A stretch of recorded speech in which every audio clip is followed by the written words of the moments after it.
আমার জন্য এটা আসার প্রথম, আমি আগে কখনো আসি নাই, এত বড় ফুল উৎসব দেখেও নেই। আহ, চট্টগ্রামের লোকজন যারা বিশেষ করে বিভাগীয় কমিশনার মহোদয় আছেন, জেলা প্রশাসক আছেন, ডিআইজি সাহেব আছেন, এসপি সাহেব আছেন, মানে যে বিভাগ এবং জেলা পর্যায়ের সকল কর্মকর্তা এখানে আছেন। আপনারা প্রিন্ট ইলেকট্রনিক মিডিয়ার বহু লোকজন এখানে আছেন। এটা আমি অত্যন্ত অত্যন্ত ধন্যবাদ জানাবো, পুরো চট্টগ্রামবাসীকে ধন্যবাদ জানাবো, কারণ সবাই মিলেই তো এই অনুষ্ঠানটা আয়োজন করছে। আমি অভিভূত, মানে এরকম একটা পুজো উৎসব হইতে পারে আসলে আমার ধারণা ছিল না। ডিসি সাহেব যখন আমাকে বললেন যে এটা আসতে হবে, আমি গতবার শুনছি যে এটা এরকম এরকম হয়েছে।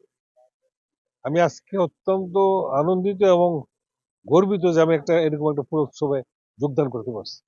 এটা দরকার, মানে বাংলাদেশে তো আসলে ওইরকম ঐতিহাসিক কিছু নাই, কিন্তু বাংলাদেশের প্রাকৃতিক সৌন্দর্য অত্যন্ত মনোরম।